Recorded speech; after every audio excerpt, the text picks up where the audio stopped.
Yang dihormati Tuan Pengerusi Majlis, Barisan Penhakim yang arif lagi bijaksana, penjaga detik yang patuh pada waktu, serta guru-guru dan rakan-rakan yang saya hormati dan kasihi sekalian. Assalamualaikum dan salam sejahtera saya ucapkan. Pada pagi yang indah ini, saya akan menyampaikan sebuah cerita yang boleh dijadikan pengajaran kepada kita. Cerita saya ini bertajuk Balasan Sabar. Ceritanya begini ya kawan-kawan. Pada suatu masa dahulu, ada seorang pemuda leka termenung di bawah sebuah pokok yang rindang. Pemuda itu memikirkan, apakah yang perlu dilakukannya untuk mendapatkan uang? Ini kerana dia tidak mempunyai uang barang sedikit pun. Dalam masa dia termenung itu, tiba-tiba terdengar olehnya bunyi suara orang berjalan di belakangnya. Dia segera berpaling dan mendapati seorang lelaki tua berpakaian baga peminta sedekah berdiri menghampirinya. Lelaki tua itu memandang tepat kepadanya sambil berkata, "Aku tahu apa yang kamu kehendaki, yaitu uang. Aku dapat memberi uang kepada kamu. Tetapi kamu mesti membuat satu perkara kepadaku." "Apakah perkara itu?" pemuda itu bertanya. Lelaki tua itu membuka sebuah karung yang digaris di belakangnya, lalu mengeluarkan sarung beruang. "Nah, kamu mesti memakai sarung beruang ini selama 7 tahun. Selepas itu, kamu akan kuberikan uang. Sekiranya kamu melanggarkan sarung beruang ini sebelum cukup tempoh yang ditetapkan, kamu akan menjadikan hambaku seumur hidupmu." Jelas orang tua itu. Pemuda itu bersetuju dan tiba-tiba orang tua itu hilang dari situ. Pemuda itu sangat gembira kerana setiap kali menyelesaikan sarung beruang itu didapati ada beratus-ratus keping uang siling di dalamnya. Setelah itu, pemuda bersarung beruang itu pun berjalanlah ke kawasan kediaman. Semua orang berjumpa dengannya ketakutan dan ada juga yang mengejek-ngejek. "Ha, lihatlah bangsa berkulit beruang." Tetapi pemuda yang bersarung beruang itu seorang yang penyayang, sabar dan murah hati. Dia akan memberikan sedekah kepada orang miskin, orang tua, dan kanak-kanak yang ditemuinya. Pemuda itu berjalan masuk kampung, keluar kampung, dan masuk pekan, keluar pekan. Ada kalanya dia bermalam di hutan. 4 tahun telah berlalu. Maka pada satu malam, pemuda bersarung beruang itu masuk ke sebuah kampung. Dia tiba di sebuah rumah tumpangan. Tidak boleh, aku tidak pernah menyewa rumahku pada beruang," kata tuan rumah itu apabila pemuda itu ingin bermalam di situ.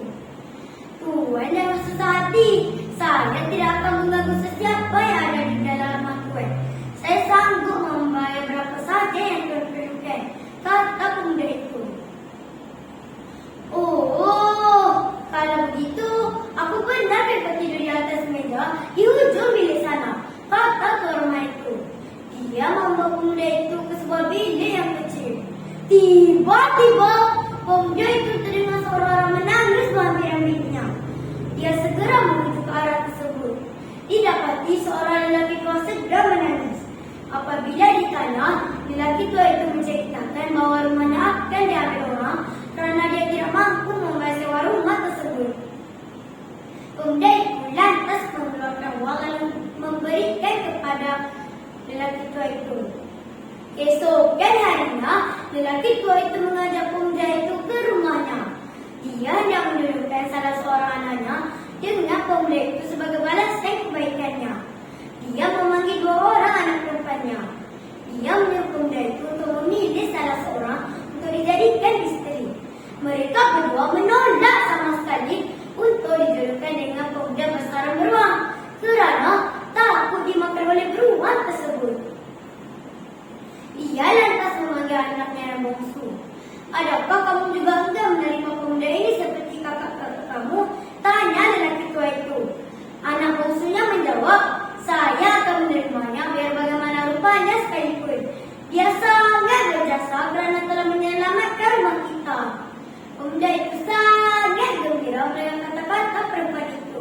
Dia membelah cincin yang dipakai lalu diberikan kepada perempuan itu. Dia meneruskan pengembaraannya. Setelah cukup 7 tahun mengembara, dia pergi semula ke tempat bertemu orang tua dahulu.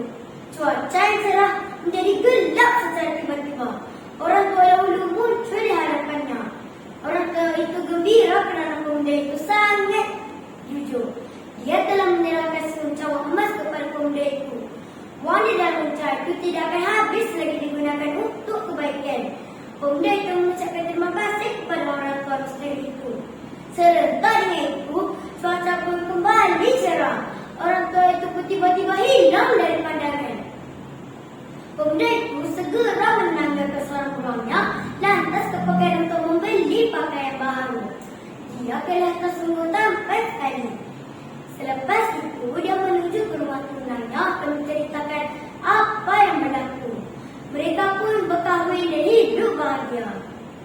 Pengajaran daripada cerita ini ialah kita hendaklah bersabar dengan sebarang ujian yang kita terima. Kesabaran itu akhirnya akan memberikan hasil yang menggembirakan buat kita. Kita juga janganlah memandang hina atau rupa parah seseorang, kerana orang yang kita anggap buruk itu mungkin hatinya lebih mulia daripada kita. Akhir sekali, orang yang menepati janji akan disanjung tinggi. Begitulah ceritanya kawan-kawan, balasan sabar. Sekian.